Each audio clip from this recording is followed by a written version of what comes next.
بسم اللہ الرحمن الرحیم۔ سلطان نور الدین زنگی کا ایمان افروز واقعہ۔ سلطان نور الدین ایک عابد شب بیدار تھا۔ وہ ایک عظیم الشان سلطنت کا فرمان روا ہونے کے باوجود ایسا مرد درویش تھا جس کی راتیں مسلح پر گزرتی تھی اور دن میدان جہاد میں۔ وہ عظمت و کردار کا ایک عظیم پیکر تھا جس نے اپنے نو کی شمشیر سے تاریخ اسلام کا ایک روشن باب لکھا۔ سلطان نور الدین زنگی رات کا بیشتر حصہ عبادت و مناجات میں گزارتا تھا۔ اس کا معمول تھا کہ نماز عشاء کے بعد بکثرت نوافل پڑھتا اور پھر رسول اکرم صلی اللہ علیہ وسلم پر سینکڑوں مرتبہ درود بھیج کر تھوڑی دیر کے لیے بستر پر لیٹ جاتا۔ چند ساعتوں کے بعد پھر نماز تہجد کے لیے اٹھ کھڑا ہوتا اور صبح تک نہایت خشوع و خضوع کے ساتھ عبادت میں مشغول رہتا۔ 557 ہجری 1162 عیسوی کی ایک شب وہ اوراد وظائف سے فارغ ہو کر بستر پر لیٹا تو خواب میں 3 بار رسول کریم صلی اللہ علیہ وسلم کی زیارت ہوئی۔ بعض روایتوں میں ہے کہ سلطان نے متواتر 3 رات حضور صلی اللہ علیہ وسلم کو خواب میں دیکھا۔ ہر مرتبہ 2 آدمیوں کی طرف اشارہ کرتے ہوئے حضور صلی اللہ علیہ وسلم نے فرمایا، نور الدین یہ آدمی مجھے ستا رہے ہیں۔ ان کی شرکاء استحصال کر نور الدین یہ خواب دیکھ کر سخت مضطرب ہوا۔ بار بار استغفار پڑھتا اور رو رو کر کہتا، میرے آقا و مولا کو میرے جیتے جی کوئی ستائے یہ نہیں ہو سکتا۔ میری جان، مال، آل و اولاد سب آقائے مدنی پر نثار ہے۔ خدا اس دن کے لیے نور الدین کو زندہ نہ رکھے کہ حضور صلی اللہ علیہ وسلم غلام کو یاد فرمائے اور وہ دمشق میں آرام سے بیٹھا رہے۔ سلطان نور الدین بے چین ہو گیا اور اسے یقین ہو گیا کہ مدینہ منورہ میں ضرور کوئی ایسا نشدانی واقعہ ہوا ہے جس سے سرور کونین کی روح اقدس کو تکلیف پہنچی ہے۔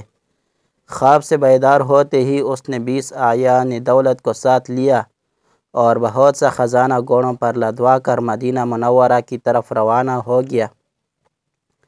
اہل دمشق سلطان کے یکایک عازم سفر ہونے سے بہت حیران ہوئی، لیکن کسی کو معلوم نہ تھا کہ اصل بات کیا ہے۔ دمشق سے مدینہ منورہ پہنچنے میں عام طور پر 20-25 دن لگتے تھے، لیکن سلطان نے یہ فاصلہ نہایت تیز رفتاری کے ساتھ طے کیا اور 16ویں دن مدینہ منورہ جا پہنچا۔ اہل مدینہ اس کی اچانک آمد پر حیران رہ گئے۔ سلطان نے آتے ہی شہر میں آنے جانے کے دروازے بند کر دیے، پھر منادہ کرا دی کہ آج تمام اہل مدینہ اس کے ساتھ کھانا کھائے۔ تمام اہل مدینہ نے نہایت خوشی سے سلطان کی دعوت قبول کی۔ اس طرح مدینہ منورہ کے تمام لوگ سلطان کی نظر سے گزر گئے، لیکن ان میں وہ آدمی نہیں تھے جن کی شکلیں اس سے خواب میں دکھائی گئی تھی۔ سلطان نے اکابر شہر سے پوچھا کہ کوئی ایسا شخص تو باقی نہ رہا جو کسی وجہ سے دعوت میں شریک نہ ہو سکا۔ انہوں نے عرض کی کہ اہل مدینہ میں سے تو کوئی شخص ایسا نہیں رہا جو دعوت میں شریک نہ ہوا ہو، البتہ 2 خدا رسیدہ مغربی جو مدت سے یہاں مقیم ہے نہیں آئے۔ یہ دونوں بزرگ عبادت میں مشغول رہتے ہیں، اگر کچھ وقت بچتا ہے تو جنت البقیع میں لوگوں کو پانی پلاتے ہیں، اس کے سوا وہ کسی سے ملتے ملاتے نہیں۔ سلطان نے حکم دیا ان دونوں کو بھی ضرور یہاں لاؤ۔ جب وہ دونوں سلطان کے سامنے حاضر کیے گئے تو اس نے ایک نظر میں پہچان لیا کہ یہ وہی 2 آدمی ہیں جو اسے خواب میں دکھائے گئے تھے۔ انہیں دیکھ کر سلطان کا خون کھول اٹھا، لیکن تحقیق حال ضروری تھی کیونکہ ان کا لباس زاہدانہ اور شکل و صورت مومنوں کی تھی۔ سلطان نے ان دونوں سے پوچھا کہ تم دونوں یہاں کہاں رہتے ہو؟ انہوں نے بتایا کہ روضہ اقدس کے قریب ایک مکان کرایہ پر لے رکھا ہے اور اسی میں ہر وقت ذکر الہی میں مشغول رہتے ہیں۔ سلطان نے ان دونوں کو وہی اپنے آدمیوں کی نگرانی میں چھوڑا اور خود اکابر شہر کے ہمراہ اس مکان میں جا پہنچا۔ یہ ایک چھوٹا سا مکان تھا جس میں نہایت مختصر سامان مکینوں کی زاہدانہ زندگی کی شہادت دے رہا تھا۔ اہل شہر ان دونوں کی تعریف میں رطب اللسان تھے اور بظاہر کوئی چیز قابل اعتراض نہیں آتی تھی، لیکن سلطان کا دل مطمئن نہیں تھا۔ اس نے مکان کا فرش ٹونک بجا کر دیکھنا شروع کیا۔ یکایک سلطان کو ایک چٹائی کے نیچے فرش ہلتا ہوا محسوس ہوا۔ چٹائی ہٹا کر دیکھا تو ایک چوڑی سیل تھی۔ اس سے سر کا گیا تو ایک خوفناک انکشاف ہوا۔ یہ ایک سرنگ تھی جو روضہ اقدس صلی اللہ علیہ وسلم کی طرف جاتی تھی۔ سلطان سارا معاملہ آن فاناً سمجھ گیا اور بے اختیار اس کے منہ سے صدق اللہ و صدق رسولہ النبی الکریم نکلا۔ سادہ مزاج اہل مدینہ بھی ان بیڑی نما بیڑیوں کے یہ حرکت دیکھ کر شش در رہ گئے۔ سلطان اب قہر و جلال کی مجسم تصویر بن گیا اور اس نے دونوں ملعونوں کو بپا زنجیر کر کے اپنے سامنے لانے کا حکم دیا۔ جب وہ سلطان کے سامنے پیش ہوئی تو انہوں نے ان سے نہایت غضبناک لہجہ میں مخاطب ہو کر پوچھا، سچ سچ بتاؤ تم کون ہو اور اس ناپاک حرکت سے تمہارا کیا مقصد ہے؟ دونوں ملعونوں نے نہایت بے شرمی اور ڈٹائی سے جواب دیا، اے بادشاہ ہم نصرانی ہیں۔ بعض روایتوں میں ہے کہ یہ دونوں یہودی تھے اور اپنی قوم کی طرف سے تمہارے پیغمبر کی لاش چرانے پر مأمور ہوئے ہیں۔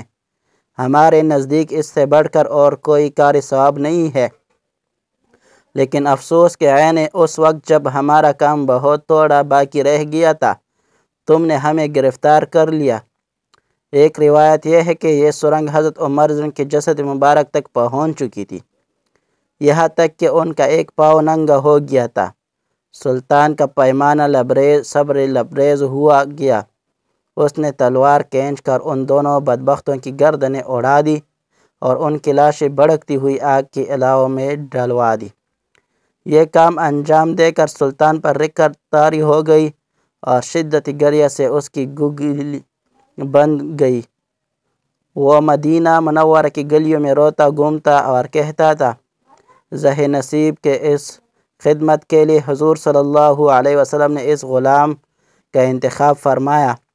جب ذرا قرار آیا تو سلطان نے حکم دیا کہ روضہ نبی صلی اللہ علیہ وسلم کے گرد ایک گہری خندق کھودی جائے اور اسے پگھلی ہوئی سیسے سے پاٹ دیا جائے۔ سلطان کے حکم کی تعمیل میں روضہ اطہر کے چاروں طرف اتنی گہری خندق کھودی گئی کہ زمین سے پانی نکل آیا۔ اس کے بعد اس میں سیسہ بھر دیا گیا تاکہ زمانہ کی دست برد سے ہر طرح محفوظ رہے۔ یہ سیسے کے دیوار روضہ اقدس کے گرد آج بھی موجود ہے اور انشاءاللہ ابد تک قائم رہے گی۔ آج بھی اہل مدینہ سلطان نور الدین کا نام نہایت محبت اور احترام سے لیتے ہیں۔